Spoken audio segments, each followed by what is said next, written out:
पटना की सड़कों पर आज कुछ अलग ही नज़ारा देखने को मिला है और एक और जहां देश भर में ऑपरेशन सिंदूर को लेकर सेना के पराक्रम की सराहना हो रही है, वहीं राजधानी पटना में भाजपा और एनडीए घटक दलों के कार्यकर्ताओं ने एक विशाल तिरंगा यात्रा निकालकर देशभक्ति का अद्भुत प्रदर्शन किया।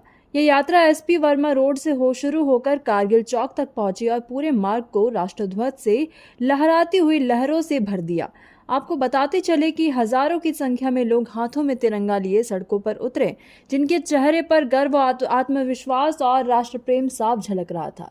यात्रा में चक दे इंडिया जैसे जोशीले देशभक्ति गीतों की धुनें से माहौल को और भी ज्यादा ऊर्जावान बना रही थी। लोग नारे लगा रहे थे, भारत माता की जय, वंदे मातरम और सेना को सलाम। इस यात्रा में भाजपा के कई वरिष्ठ नेता और कार्यकर्ता शामिल हुए, जिन्होंने सेना के साहसिक अभियान ऑपरेशन सिंदूर को देश की गौरवशाली उपलब्धि बताया। यात्रा में शामिल लोगों का कहना है कि यह सिर्फ एक जुलूस नहीं, बल्कि भारतीय सेना के अदम्य साहस और भारत की सुरक्षा नीति के प्रति जन समर्थन का प्रतीक है।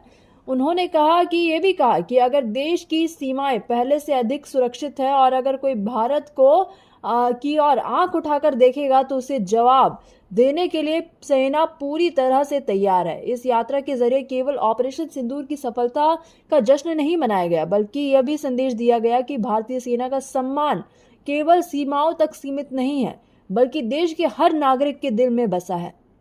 इस आयोजन ने ये स्पष्ट कर दिया है कि राष्ट्रवाद अब केवल शब्दों में नहीं, बल्कि जन आंदोलन के रूप में सड़कों पर उतर आया है। तिरंगा यात्रा जो थी, एकता, सम्मान और गर्व का प्रदर्शन थी, जिसने ये साबित कर दिया कि जब बात देश की सुरक्षा और सैनिकों के सम्मान की आती है तो पूरा समाज एकजुट होकर खड़ा होता है।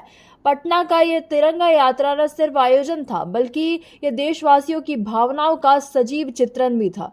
आपको बताते चले, एक ऐसा दृश्य जो लंबे समय तक लोगों के मन में देशभक्ति की प्रेरणा बनकर जीवित रहेगा। Bureau report, city post live.